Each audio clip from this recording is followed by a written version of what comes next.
Hello everyone, I hope you are doing well. Myself Kuhu Sarkar, and in this video I'm going to talk about Roland Barthes. So here in this series I'm going to take important theorists and their theory and their concept, their work. So as you know, Roland Barthes is very important and Nate always like to give questions from his concepts, and there are many questions in Nate in previous year. So here I am going to talk about Roland Barthes and his important work and his concept. As you know that he belonged to structuralist and post-structuralist theory. So he has many works in structuralism and in post-structuralism. So let's start to know about Roland Barthes. Roland Barthes, he was a French literary theorist and essayist, philosopher, critic, and semiotician. His work engaged in the analysis of variety of science systems. So his work engaged in the analysis of variety of work system mainly derived from Western popular culture.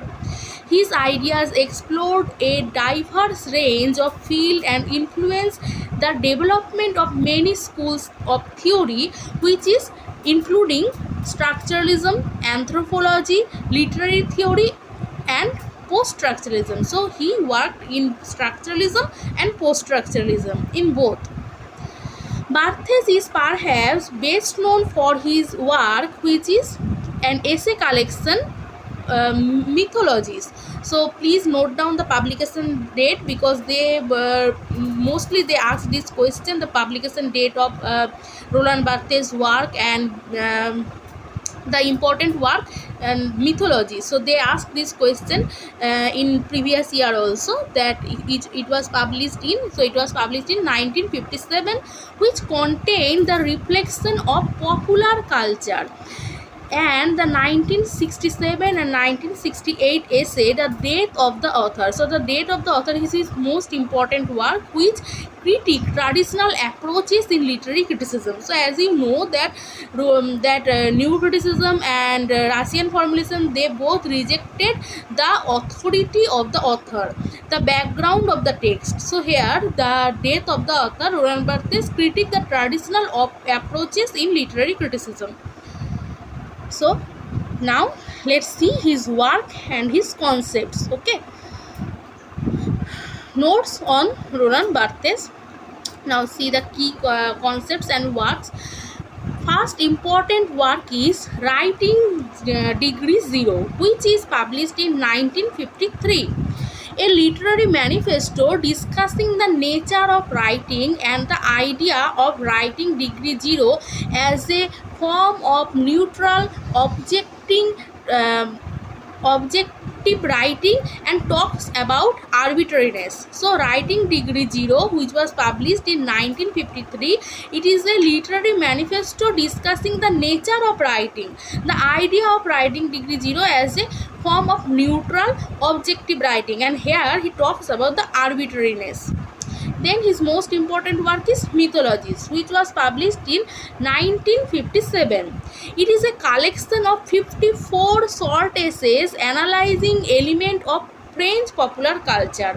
So here you can they can ask you that how many short essays are there. So there are 54 short essays analyzing the the various elements of French popular culture, such as soap operas, advertisement, and other form of everyday myths. So it explored the French popular culture, where the advertisement of soap operas and other everyday myths are discussed.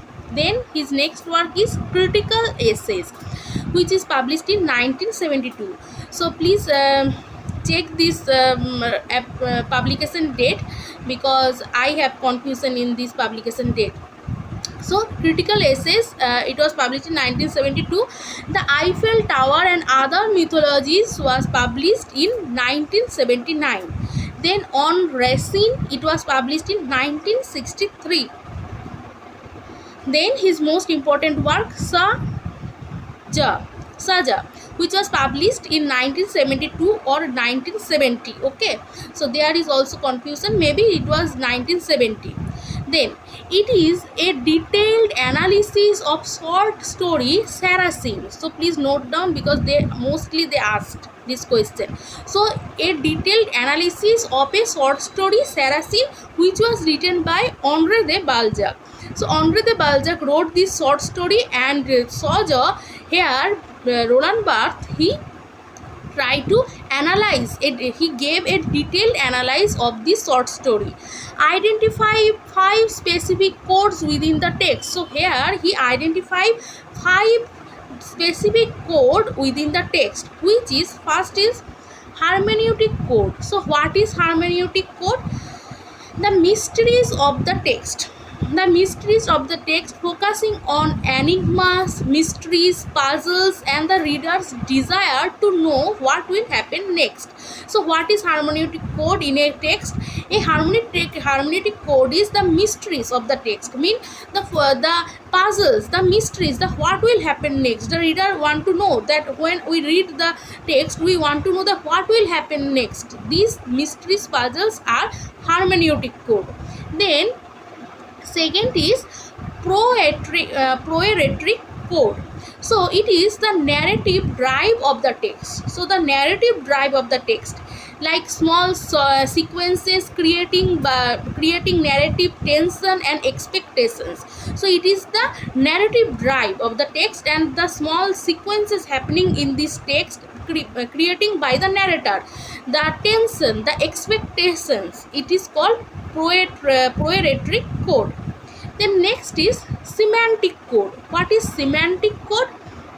Semantic code is connotation and additional meaning within the text, adding layers of meaning beyond the literal interpretation.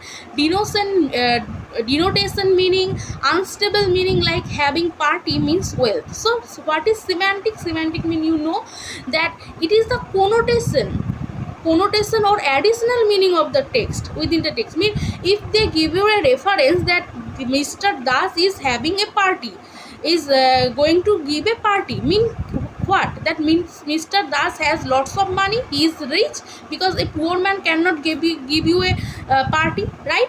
So it is the additional meaning, the connotation which you give within the text, adding layers of meaning. Mean they don't have to say that he is rich, they just giving you the sentence that he is going to having a party, so you can understand that he is rich. Then it's adds the layer of meaning beyond the literal interpretation.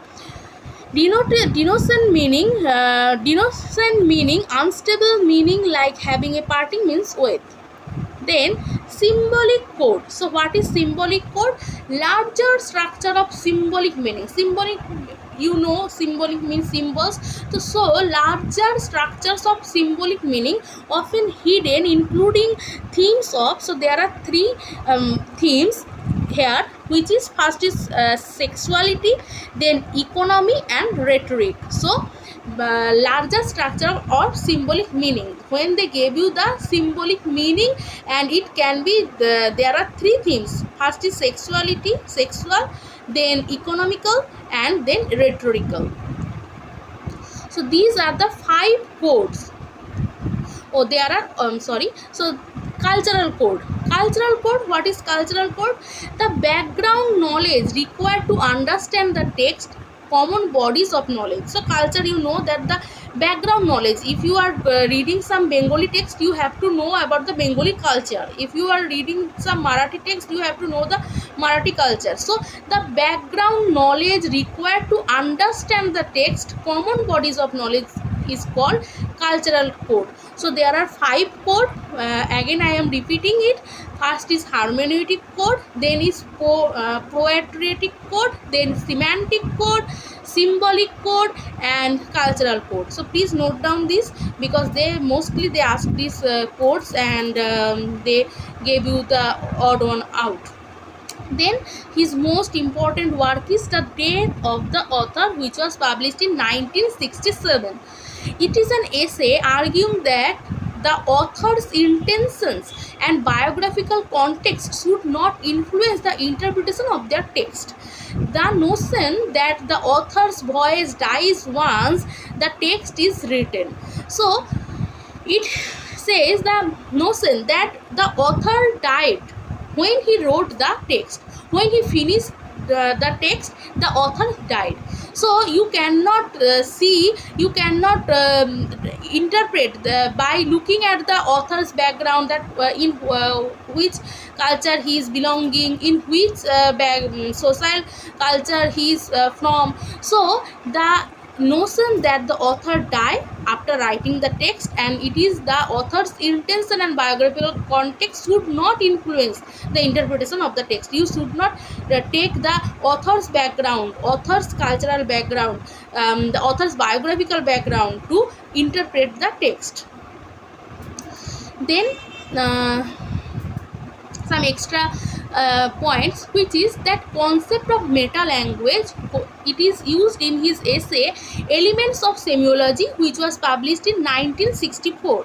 So the concept of meta language is given by Roland Barthes, and in which essay it is from Elements of Semiology, a systematized way of talking about concepts like meaning and grammar. So what is meta language?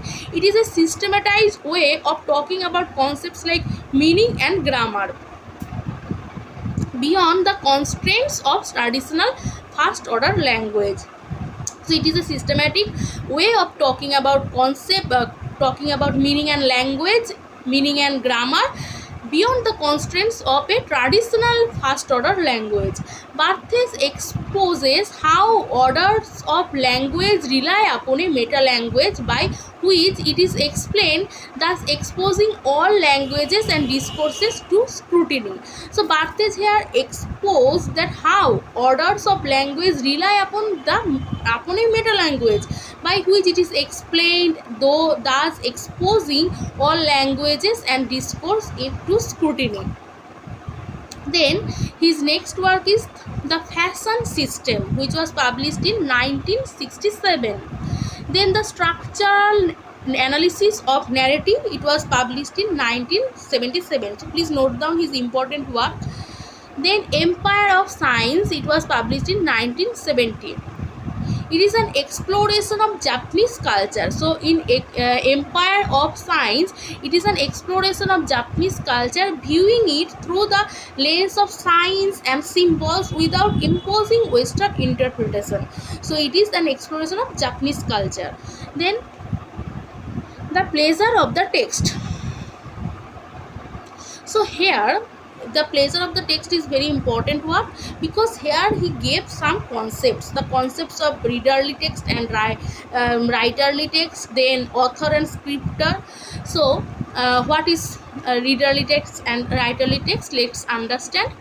Analyzes the reader's experience of pleasure derived from text, differentiates between pleasure, which is jouissance.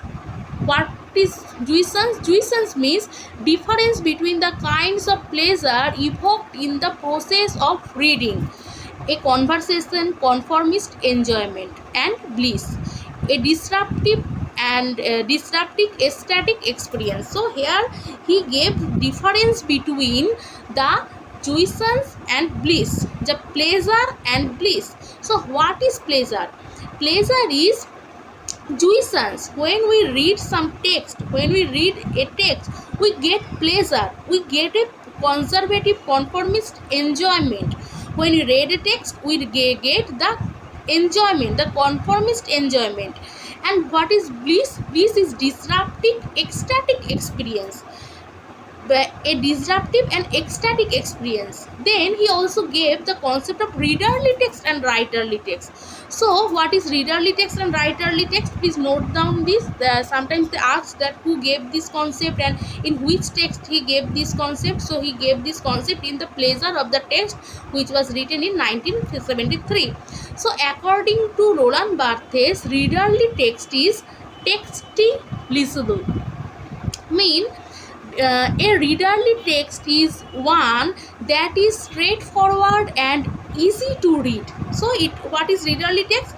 A text which is straightforward and easy to read, means you, after reading the text, you can understand that who is the villain, who is hero, and who is heroine here. So you can easily understand the meaning, the interpretation of the text with clear meanings and linear narrative. Linear narrative means that beginning, middle, end, conclusion.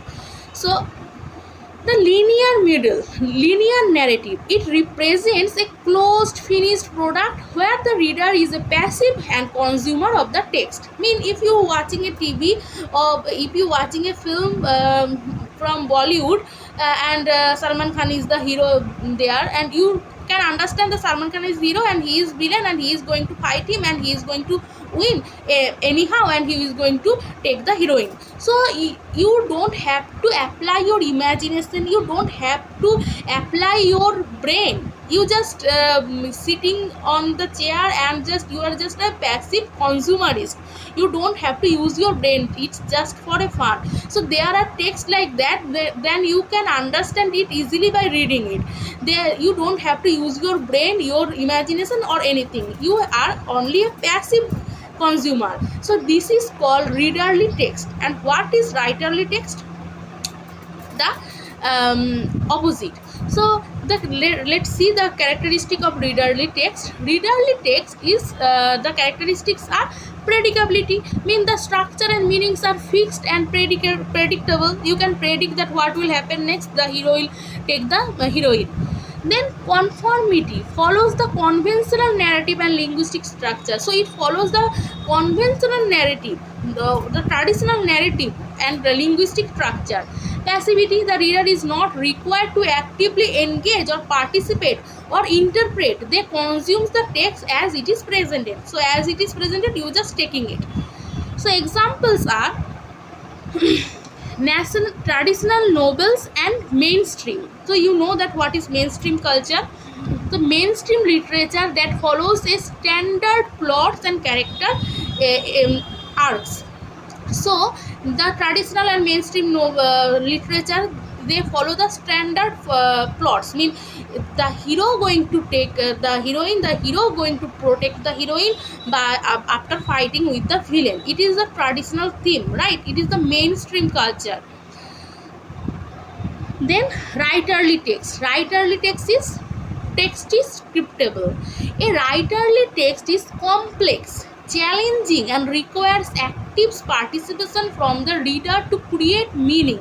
Mean that there is some novel like open ending, right? So you have to conclude the writing by your own imagination. You can say that this happen or this happen. There are multiple novels where there are multiple endings. So you have, it is a complex and challenging, it challenges you. You have to use your own imagination, you have to use your own thoughts to interpret this text, right? So it requires the reader's active participation from the reader to create meaning. It is open-ended, so it is open-ended and encourages multiple interpretations, making the readers a co-producer of the text. So the author is not head there, you are also co-producer, you can also give your own conclusion, own interpretation of the text. It is called writerly text. You can write, you can add.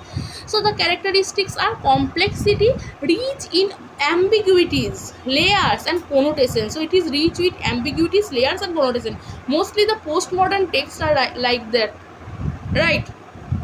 There are complexities, fragmentation, and you have to use your own interpretation to conclude the text. Then activity, requires the readers to active interpret, question, engage with the text.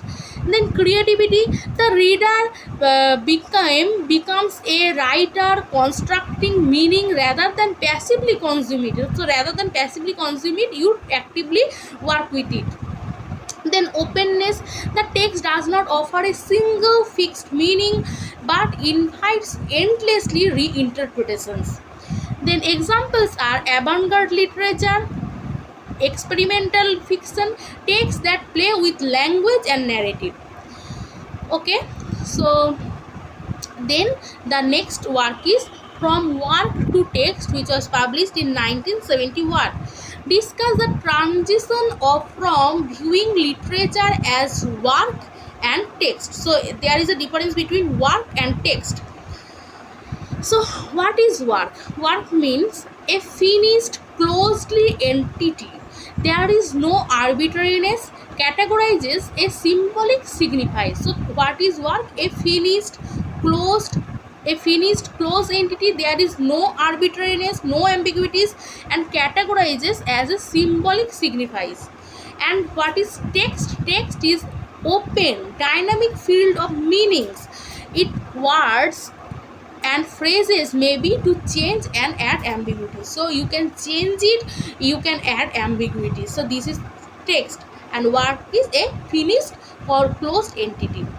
Then there the concept is given, which is author and scripter. Who is author and who is scripter? The distinction between author is, who is author? A figurative authority or origin. A figurative authority or origin. And who is scripter? Scripter is one who produces text without inherent authority, allowing the text to speak for itself.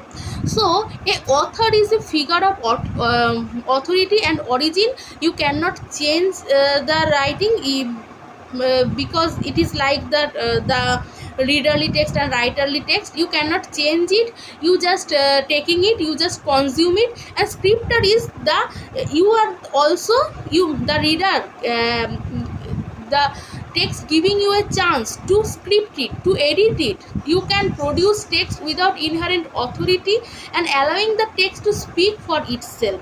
So when the text is given the authority that it can be changed, and it has the inherent authority, it can be there can be many ambiguities, it is called scripter. And author is a figure of authority or origin. You cannot change the interpretation. Then other additional concepts by him is neutral culture and non-neutral culture. Neutral culture and non-neutral culture.